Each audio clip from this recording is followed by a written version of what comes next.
Nuclear war का नया front कैसे खुल सकता है, इसे लेकर भी अब कई तरीके के बयान सामने आने लगे हैं। खासकर जब से क्रीमिया में रूसी एयरबेस को टारगेट किया गया है, वहां से धमाके की तस्वीरें आई हैं। सोशल मीडिया पर रूसी मिलिट्री एयरक्राफ्ट की तबाही वाले वीडियो सर्कुलेट हो रहे हैं। तब से रूस की तरफ से एग्रेसिव कमेंट्स आने शुरू हो चुके हैं। रूस कह चुका है कि नेटो पूरी तरह यूक्रेन के साथ जंग के मैदान में उतर आया है। नेटो हथियारों के नाम पर जंग का दायरा बढ़ा रहा है। वो यूक्रेन के आखिरी शख्स को भी मैदान में उतारना चाहता है। लेकिन सवाल है कि क्रीमिया में हुए हमले का जवाब रूस किस तरह देगा? क्या क्रीमिया से ही महायुद्ध की शुरुआत हो सकती है? अब पुतिन के करीबी मेदवेदेव के बयान की चर्चा क्यों हो रही है, यह भी देखिए। इस वक्त पूरी दुनिया पुतिन के अगले कदम का इंतजार कर रही है, क्योंकि क्रीमिया में वो हुआ है जिसके बाद महायुद्ध का चैप्टर खुल सकता है।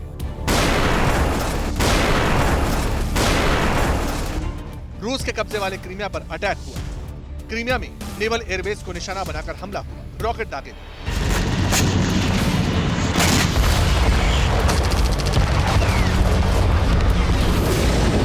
ये तस्वीरें इस वक्त कीव से लेकर क्रेमलिन और वॉशिंगटन तक टॉकिंग पॉइंट बन चुकी हैं। एक के बाद एक सिलसिलेवार धमाके हुए। सोशल मीडिया पर रूसी प्लेन्स को हुए नुकसान की तस्वीरें फ्लोट होने लगी। पहले यूक्रेन की तरफ से कहा गया कि यह हमला उनकी तरफ से नहीं हुआ, लेकिन वॉशिंगटन पोस्ट और न्यूयॉर्क टाइम्स के मुताबिक क्रीमिया में रूसी नेवल एयर स्टेशन पर हमले में यूक्रेन का ही हाथ है। यूक्रेन की स्पेशल फोर्सेस ने इस ऑपरेशन को अंजाम दिया। साफी एयरबेस पर 3 लगातार धमाकों की आवाज सुनाई दी। यूक्रेन एयरफोर्स ने कहा कि 9 रूसी मिलिट्री प्लेन बर्बाद हो।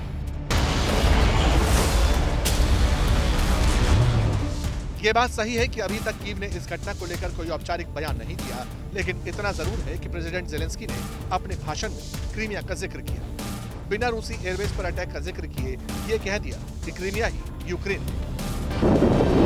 इशारा बिल्कुल क्लियर है, लेकिन सवाल है क्या यूक्रेन के पास लंबी दूरी की मिसाइलें और वो रॉकेट सिस्टम मौजूद है जो इतनी दूर तक हमला कर दे? अब इसे लेकर अलग अलग बातें सामने आ रही हैं। अमेरिकी मीडिया हाइमार्स सिस्टम को डिफेंड कर रहा है। अमेरिकी मीडिया के मुताबिक एयरबेस पर हमले में हाइमार्स का इस्तेमाल नहीं हुआ, क्योंकि यूक्रेन के पास 50 मील की रेंज वाले ही रॉकेट थे, जबकि यह हमला 140 मील दूर था। हालांकि कुछ सोर्सेज का कहना है कि यूक्रेन के पास डीप रेंज वाले वेपन्स एक्टिव हो चुके हैं।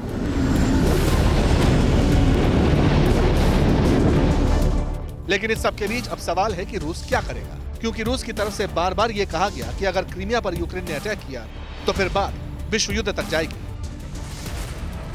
असल में कुछ दिन पहले यूक्रेन के डिप्टी डिफेंस मिनिस्टर ने हाइमार्स के जरिए क्रीमिया को आजाद कराने की बात कही थी। इसी के जवाब में थर्ड वर्ल्ड वॉर की बात कही गई।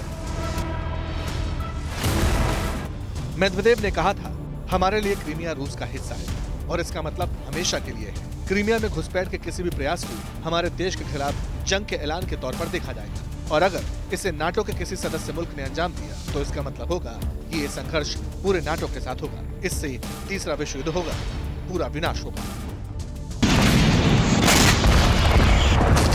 सवाल यही है, क्या अब रूस अमेरिका को युद्ध में शामिल मानकर युद्ध का दायरा बढ़ाएगा या फिर यूक्रेन के खिलाफ और बारूद बरसाएगा? और क्या इस बार रशियन मिसाइलों के टारगेट पर कीव होगा?